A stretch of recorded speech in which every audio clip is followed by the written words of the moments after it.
Good morning. Morning. Yeah, it's a good morning. We were talking about how we spent almost the last year, it was a little bit of a long pregnancy to give birth to this task force report. So a lot of tired people, but happy to have done some really great work and to share it today. So thank you for joining us. My name is Eva Gladstein, and I'm Deputy Managing Director for Health and Human Services. And we're here to highlight recommendations from this newly released report from the Youth Residential Placement Task Force.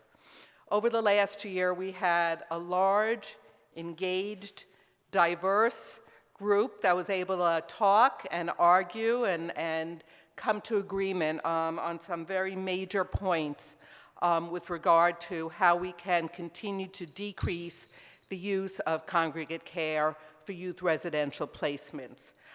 We were joined by family members and youth who had experienced this system and who gave us very, very valuable information that helped inform the report as well.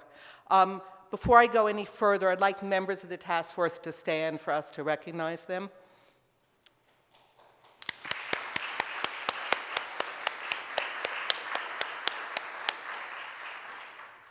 So to kick us off this morning, Mayor Kenney is just going to speak for a minute or so about what this report and the recommendations in it will mean for the youth of the city.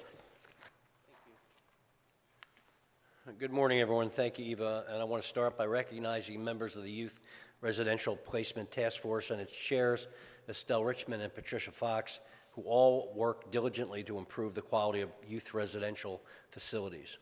Thank you especially to the young people who told their stories and provided their recommendations for this report. It takes bravery and courage to speak up, and your input has been truly invaluable. And thank you to Council Members Gim and Johnson for recognizing the need in establishing this task force in the first place. This report underscores the importance of bringing everyone to the table to develop solutions through collaboration and partnerships. When we all work together, City Council, city departments, advocates, providers, youth, and families, more can be done. This report also reflects the commitment of our administration to expand opportunities for youth and creating better pathways for their futures. From providing free pre-K and making significant investments in out-of-school time programming to building a strong partnership with the school district. These residential facilities help youth maintain connections to their community by ensuring that they stay close to home, receive the appropriate education, and have access to a quality program if placement is necessary. This report highlights some of the important work already accomplished by the Department of Human Services, the Department of Behavioral Health and Intellectual Disability Services, and Community Behavioral Health. For nearly 5 years, we have worked with probation and the courts to reduce the residential placement by 55%, making Philadelphia a leader in the Commonwealth of Pennsylvania and in the nation on reducing placements. This means more youth are in their community and with their families. The task force also points to the need for more state oversight and innovation, which Governor Wolf's Council on Reform has taken steps to address.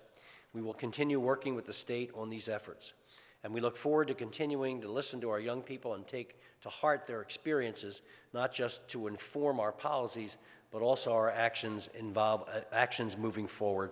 And I want to thank everyone involved with this great work, very important work, and look forward to moving forward with these recommendations. Thank you.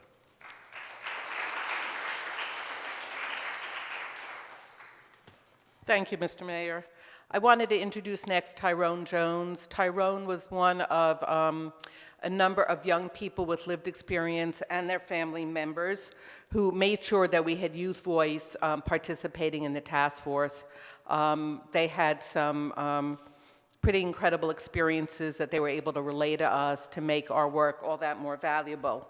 Tyrone's also a member of the Young Adult Leadership Committee at the Office of Homeless Services, and he every day is working to improve services for young people over a variety of settings. So thank you, Tyrone.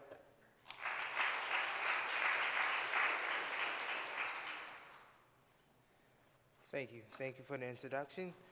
As a member of the task force, I was glad for the opportunity to come up with recommendations that provide youth with better experiences. I joined the task force to change change to see change for the child before and after me. The biggest thing I wanted to tell you this morning is that youth has a voice too.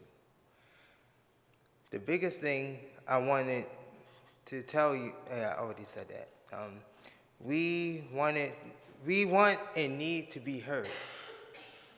I also wanted to share a couple of points from the report that I think that is really important. Is education. Education is a huge part of quality programming. We need to ensure that youth disabilities and special education needs are properly identified so that youth can receive the right type of education.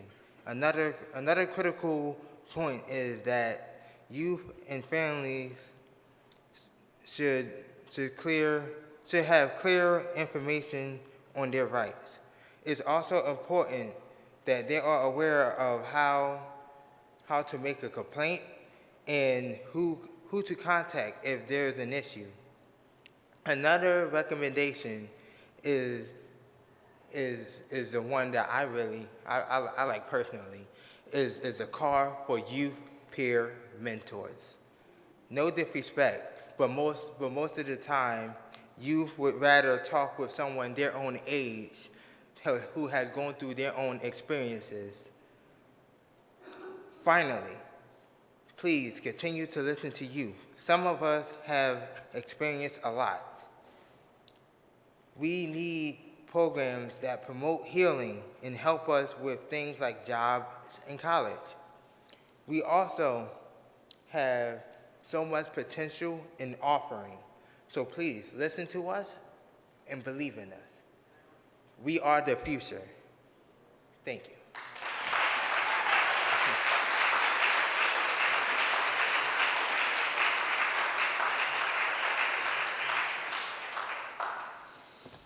I think Tyrone's comments just tell us why we're here today and why we're committed to making sure the recommendations in this report are implemented and how we continue to do work and build upon efforts of the last several years.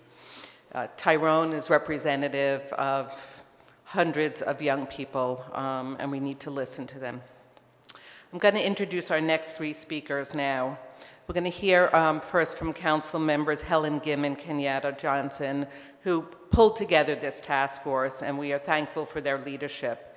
Following hearings about abuse in residential facilities, they understood that there was a need to take a deeper look into this issue and to create the task force. After they speak, task force co-chair Estelle Richmond will speak. Estelle, I want to recognize also Patricia Fox, former Deputy Commissioner of the Police Department, who is not able to be with us today, who's the other co-chair. But we are so grateful to have Estelle's leadership in this work. Estelle, who retired, she thought, from a career that included Chief Operating Officer at HUD, Secretary of what's now the Department of Human Services, Managing Director, founder of Community Behavioral Health, and a few other titles, came out of retirement to do this work. So we'll hear first from the council members and then from Estelle Richmond.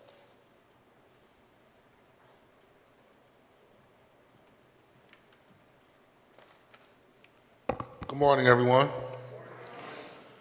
First and foremost, I want to thank our mayor and his team for participating in this task force. So can you give Mayor Jim Kenning and his team a real big round of applause for making this process a very collaborative process for us, and a special acknowledgement to Ms. Cynthia Figueroa, which under her jurisdiction, a lot of the treatment and placement facilities are under her jurisdiction. We just thank her for participating in this process. It wasn't an adversarial process, so thank you very much for stepping up to the plate and being a voice on behalf of our young people.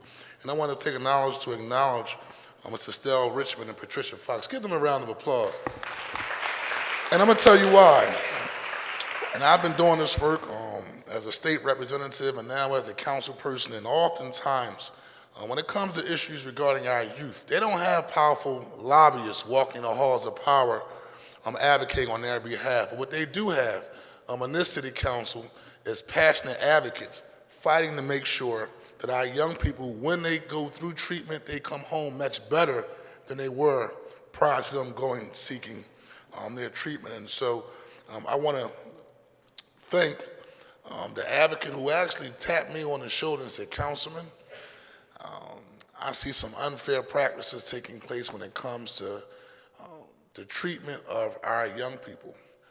And we sat down and looked at how can we be stronger advocates in making sure that, one, we close places down like Wordsworth, where the young man passed away in the treatment facility, and Glen Mills. And I want to thank and really acknowledge Councilman Helen Gim. Give her a round of applause, because she led this charge, asked me would I be willing to join her. And for me, it was a no-brainer to step up to the plate and be supportive of her efforts. Yes, I'm a councilman. I'm a former state representative.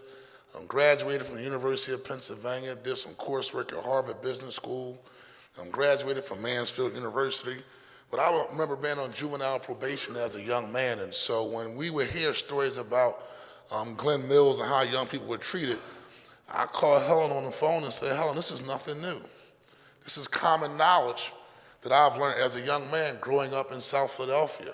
And so when I heard the stories of some of the young people when they came down to city council during the hearing, not only just about Glen Mills, but all of the treatment facilities they were going through and the type of support that they needed, their stories weren't foreign to me, but for the grace of God, there go I. And so I thank Helen for stepping up to the plate. I thank for all the advocates and stakeholders for really taking this issue serious. Because at the end of the day, if we can't keep our young people safe, then what's the purpose of us doing the work that we're doing? Because ultimately, no matter how you look at it, they will be the young people that will play a major role in this city of Philadelphia in the future. And they can have the support to be on the right track. If they don't have the support, they can be on the wrong track. And so we want to make sure that we continue supporting them, addressing their issues of trauma, and most importantly, making sure they have a voice in the treatment that they are receiving. And so, again, I thank everyone who had a hand in participating and putting this report together. But most importantly, we want to make sure that this document is executed. And so this is just the beginning. I mean, documents look good, they sit on the shelf, but that's not going to be the case with this particular document. We're going to be here step by step, making sure that it's implemented, and we'll make sure that the support is there to make sure that whatever the recommendations need to be implemented, they'll have the backing of these two members of City Council and our Mayor, Jim Kenney. Thank you very much. Thank you very much, Councilman, and thank you for being a partner whenever I would read the papers or see the reports or get a phone call. I know that I could pick up the phone and not only have a friendly voice on the other end, but someone who was thoughtful and strategic about guiding this work forward. But I also want to thank everybody else for being here through a long process. Today is for David Hess. Today is for the boys at Glen Mills School. Today is for the children of Wordsworth and Vision Quest, and to every young person who's been in placement, and for their families who loved them, advocated for them, and made sure that their stories would not be forgotten. There's a saying that when you know better, you have to do better. And today is about doing better, because we can no longer look away when we know that we have a real situation on our hands where children are in crisis, and we are at a pivotal moment in making decisions about what we as a city are going to do. And I want to take a second because 3 years ago, I guess, in October this fall, David Hess was murdered at the hands of a staff member at Wordsworth. And to me, to many of us, that really changed things. We started working very closely with our city agencies. I want to thank Cynthia Figueroa and Joan Ernie, who went out and visited every single residential treatment facility. We came at a pivotal moment in time when we were starting to reduce the number of young people in placement. But we also knew that there was so much more that had to be done. We were starting to have conversations with our courts, more conversations with our state leaders, And this report comes at that time period, whether we're going to take a giant leap forward, pull ourselves together as unique agencies and disparate institutions, many of us who have conflicting, overlapping, jurisdictions over young people, and whether we could have a sit down with our advocates, with our family members, with young people themselves, and hear and listen and do something differently. I'm excited that this work has been, work of doing the report has been accomplished. In it, I think we'll see some seismic recognitions, some shifts in our understanding and thinking about how we understand the issue, and also what we need to do. But I wanted to point, and I too, like the councilman, am looking forward to getting to work. The report and its findings conclude some pretty important things. First and foremost, that we are committed to reducing the number of young people in placement, period, overall. I want to thank our partners in the city who've been able to reduce it by more than half just in the last 4 years alone. But we're here to reduce it even further. And one of those areas is around truancy. Placement is not a solution for truancy.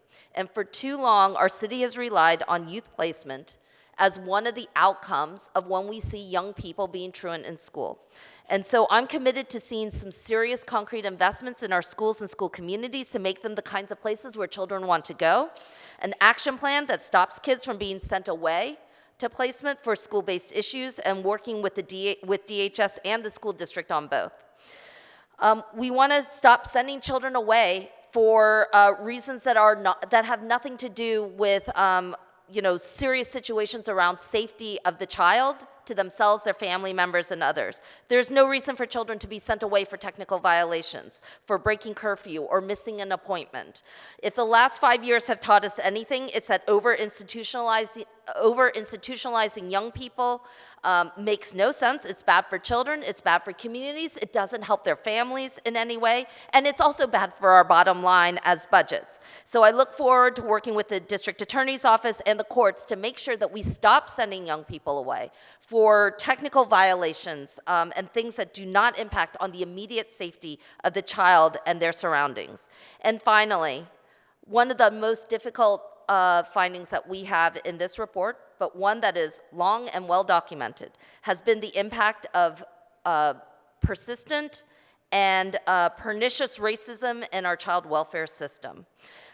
We have to confront the racism and bias that fuels both systems of delinquent and dependent care that leads us to confine and segregate so many Black, brown, and LGBTQ+ students into congregate settings. When we ignore racism and bias in our placement and treatment programs, we allow these factors to permeate both those systems and prevent us from truly reaching satisfactory conclusions and solutions.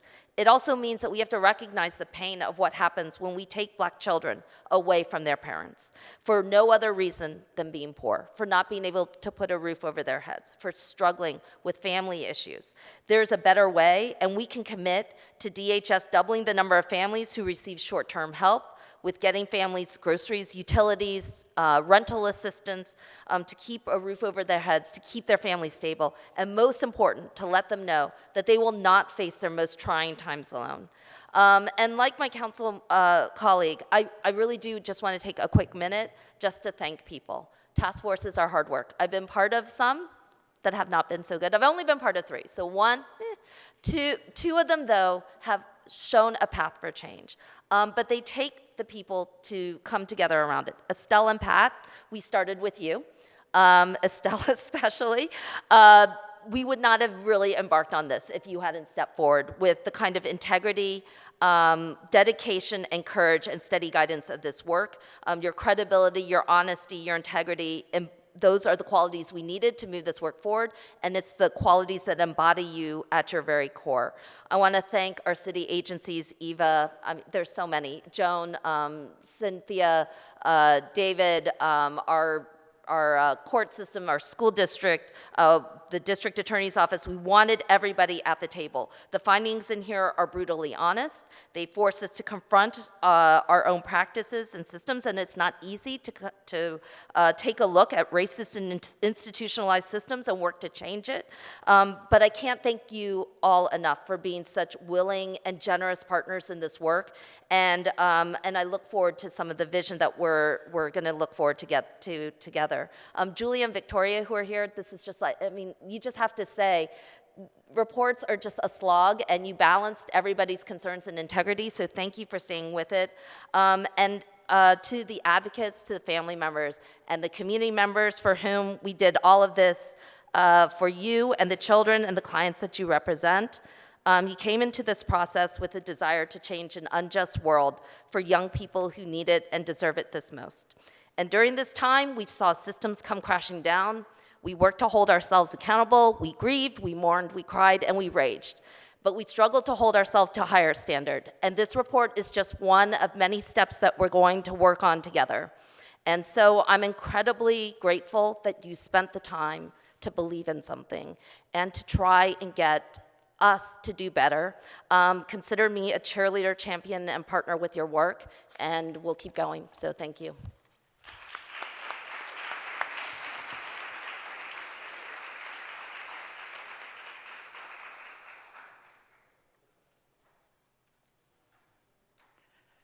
Good morning. I wanted to catch the mayor before he left, knowing how rigorous the mayor's schedule is, but I want to thank him anyhow, even though he isn't here. Because as he ends his first term, there are several things that we need to be very grateful for that he's been able to accomplish.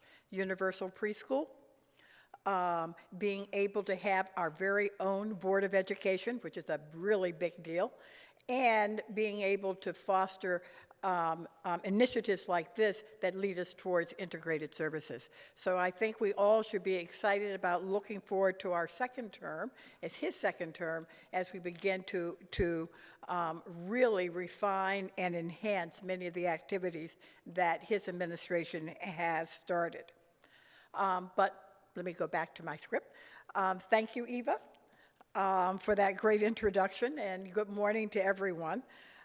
My sincere thanks for everyone taking the time to be here this morning, and thank you to many of the task force members. I see some have come in a little later. I was also in that line this morning. The policy has changed a little bit, and it took a little bit more time, but thank you everyone for being here, and really putting in the hard work, the passion, and the expertise to help our city's young people over this past year. Sometimes it seems like that year went very quickly. There are times when it seemed that it was never going to end. But I'm glad we made it through, and I do believe we have a good document. I didn't introduce myself, but I think many people know I'm Estelle Richmond. I sort of feel a little alone. Pat Fox and I have done this all together. We've done meetings and conversations and talks and all sorts of ways of educating each other around many of the issues that have been discussed. So I'm sorry that Pat can't be here today, but you will hear me making lots of references to her because I consider her very much of a partner. As Eva mentioned, I've been around this area of work for many years in my career. Here in Philadelphia, I was one of a group that founded CBH. I never like to take all of that credit because it takes a team to create an organization, not a person. It was a pleasure to serve as managing director for the city and at what was then DHS and is now PA DHS at the state. But all that really means is that I'm old, and secondly, that retirement is whatever you want it to be. And for me, it means staying active on those things I'm most passionate about. And anything that involves children, integration of services, listening, and particularly respect of folks who have lived experience are important and always worth the extra effort to make those dreams come true. Today, we are basically, as you've heard from the council people and Eva, the end of a year-long collaborative process. And we are really happy to present the 19 recommendations with confidence in their ability to improve the experiences of youth and families in the city. Our really overarching goal is to reduce the usage of large institutional facilities, whether those facilities are state-run, whether they're out of state, or whether they're out of county. But we want to make sure that we are reducing our usage, and most of all, for those youngsters for whom that is an appropriate setting for a short period of time, and the operative word there is short. We need to make sure our children and youth are safe, that there is an effective in other words, if we're placing children so they can get better, that we have some indication of what better means. And if we are recommending children for placement, that we know that there will be a continuation of support when they leave. These are all things that are within our power to do, and we need to take responsibility for having them done. But our work hasn't existed in a vacuum. I truly, like other speakers, applaud the significant work and commitment by our city agencies. And I, too, want to call out Cynthia Figueroa and Joan Ernie and all the others that have come to the table. But I think in many ways for both Joan and Cynthia, there may have been times where you felt picked on, where you felt that we were not recognizing the very many really good things that you do. And there are many of the good things that you do, and there's significant progress that you've made, not only during the time of the task force, but prior to the task force. When we're 2 years, I believe, since the death at Wordsworth, and you didn't waste those years. You have been focused, and you have worked hard to make sure all of these safety issues come true. I also want to take a quick second to recognize Joan Ernie, who's also retiring at the end of the year, so basically 4 weeks from now. But thank you, Joan, for your focus. Thank you for continuing much of the work here and being a good partner.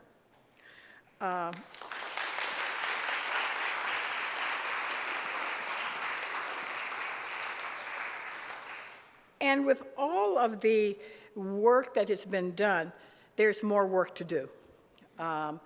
Unfortunately, there's often light at the end of that tunnel, but too often it's another train coming at us with more challenges and more things that we need to accomplish.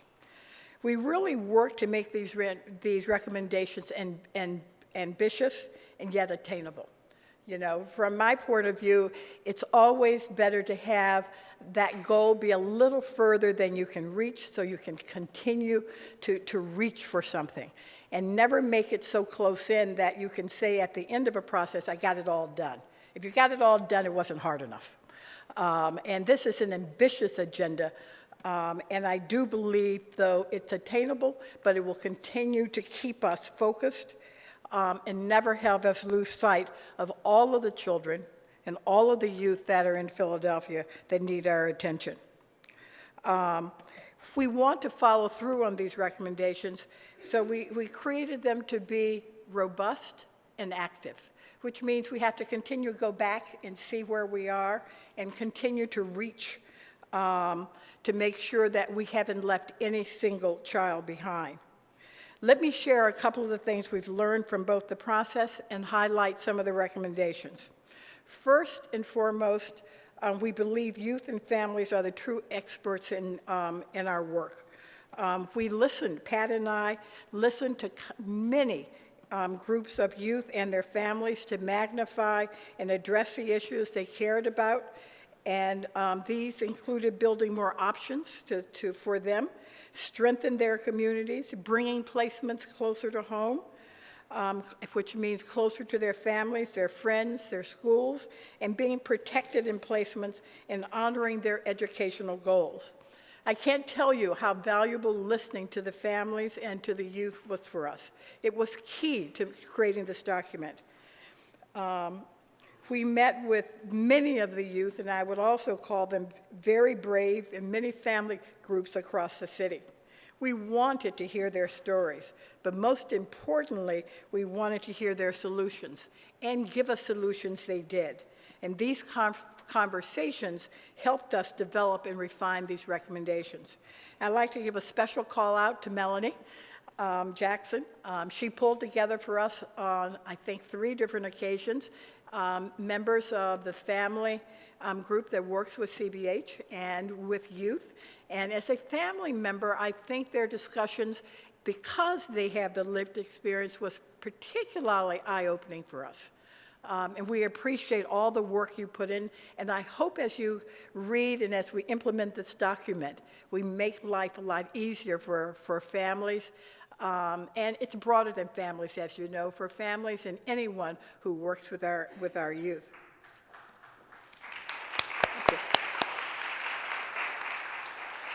I also like to give a special thank you for Juveniles for Justice, Youth Fostering Change, who are the authors of Broken Bridges Report, the Young Adults Leadership Committee, of which Tyrone is a part, and the Department of Behavioral Health and Intellectual Disability Services Family Member Committee for being advocates for yourselves and the generation after you.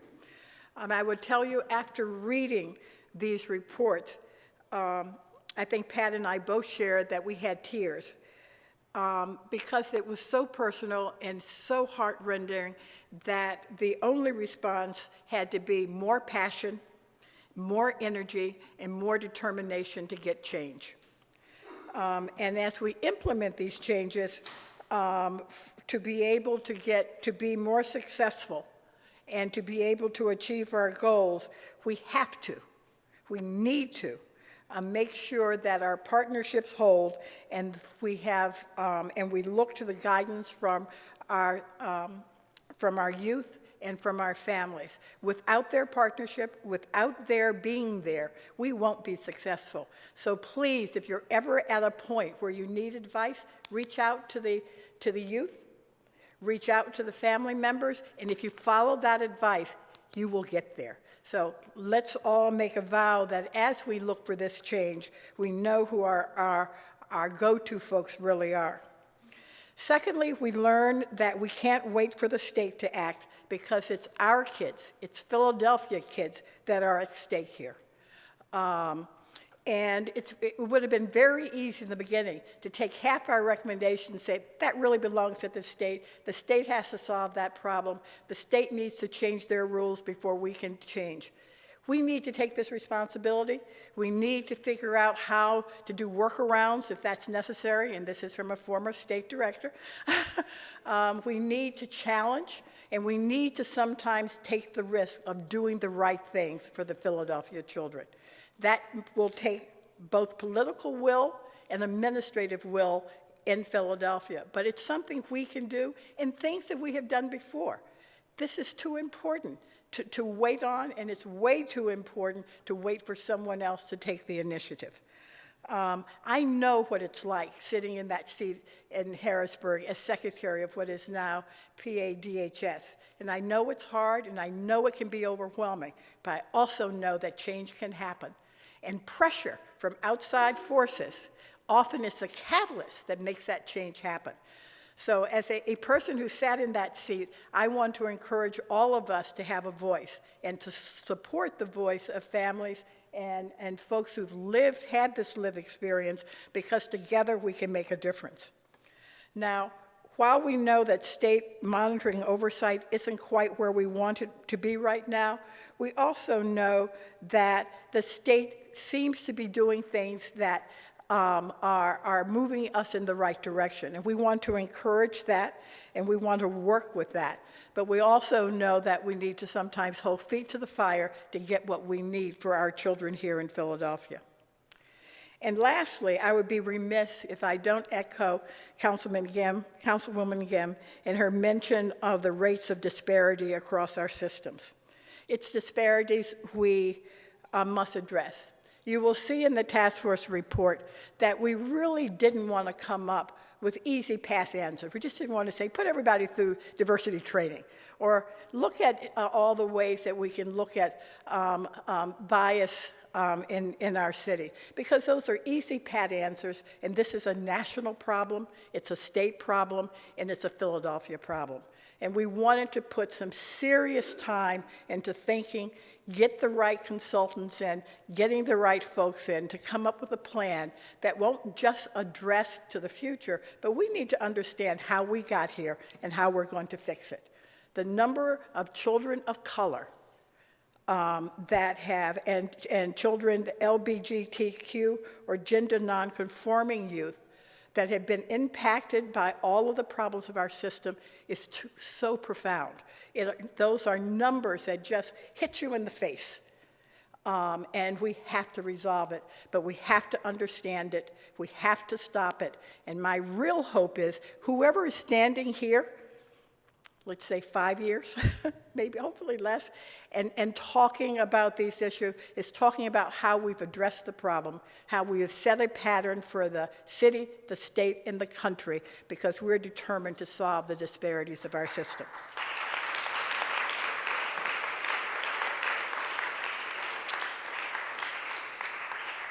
One of the things you get by being co-chair, and one of the privileges you get when they give you a script and also say you don't have to always follow it, is getting ready to put a couple of your own ideas on passions on the table. And there are two passions that I had in doing this. One was the necessity of the integration of our systems. We have to work together. I've always said we did really good parallel play. Now we really need to do integrated play. We need to all work together. The school district, DHS, behavioral health, the homeless system, you name it, we're all in here together because they're all our kids. The second issue for me is integrated data. Philadelphia's ahead on most things, but on integrated data, we aren't there.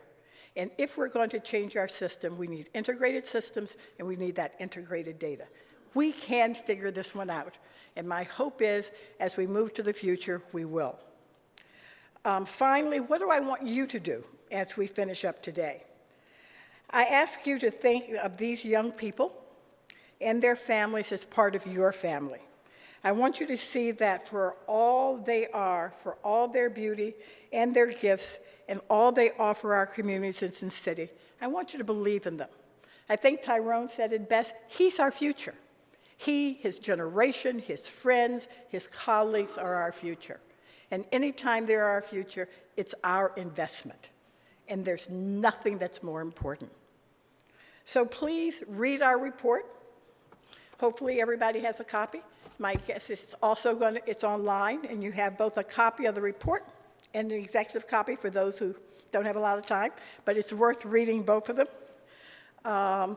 Thank you for all of your commitment, and special thanks again to the council, our councilwoman and councilman, for all of your support, and don't give up. There are things that happen. We won't solve the problems of the world, but with determination and with the help of all of you, we can make a difference.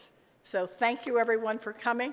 Thank you to the task force members. And now, let me just ask one more time for all the task members to stand up. I think there are many more people here. Okay, thank you.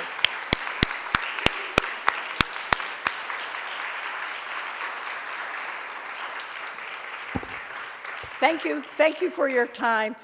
And I do have to say, Victoria and Julia, without you, we would still be. Thank you, everyone. Questions? And anyone who's on the task force, be prepared. to help answer. But if anyone has any questions or anything they would like to challenge us with or ask about, yes? How? I think that the commissioners are going to be reaching out to folks to be part of the meetings. The task force officially in this format is over, but I do think that we want to, I believe, come together a couple of times a year to see about progress.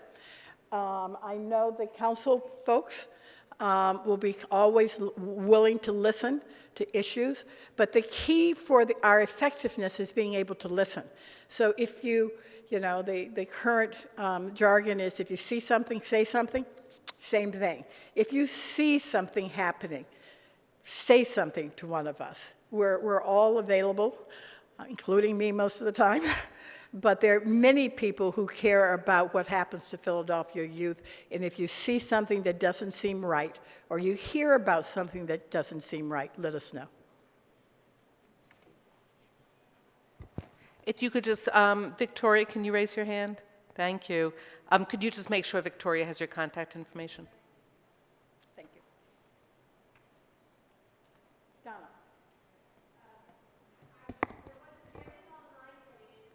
Yes.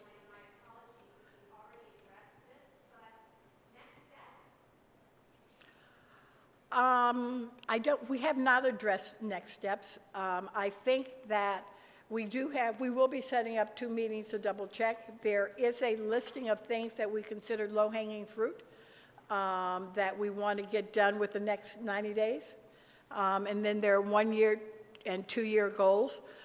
So I think part of it is making sure that we give whatever support to the city departments that are going to carry this out and the school district, and to make sure they have the tools that they need to get this done. You know, nothing happens magically. It happens with hard work. It happens with challenges. And as you know, we have a meeting set with the state to go over these in 2 weeks. So the first next big step is meeting with the representatives of the state, the governor's policy office, I believe. What? The governor's policy office, for whom we think hopefully the secretary of the Department of Human Services and Secretary of Education will be there.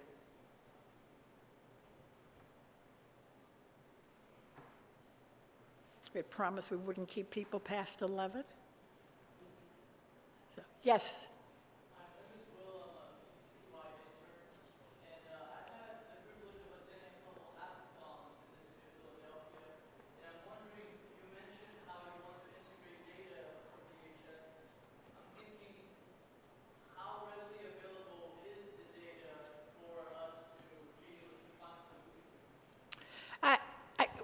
Actually, I think all of the departments collect data.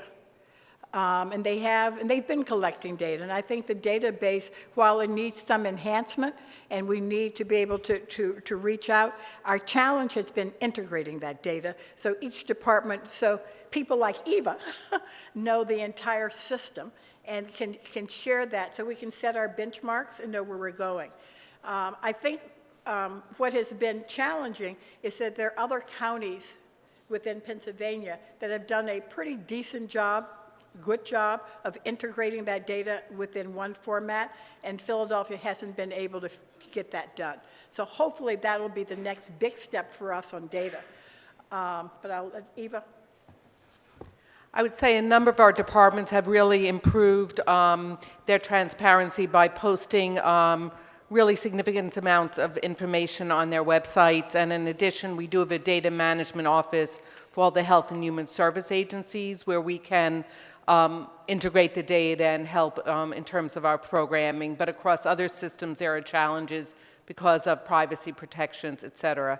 This is always something we are working on. It's from the beginning of the administration, and we will continue to address it.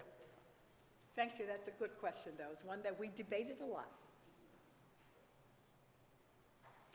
Let me again thank everyone for coming, and We will look forward to working with you in the future as we try to make not this a plan anymore, but an operational document.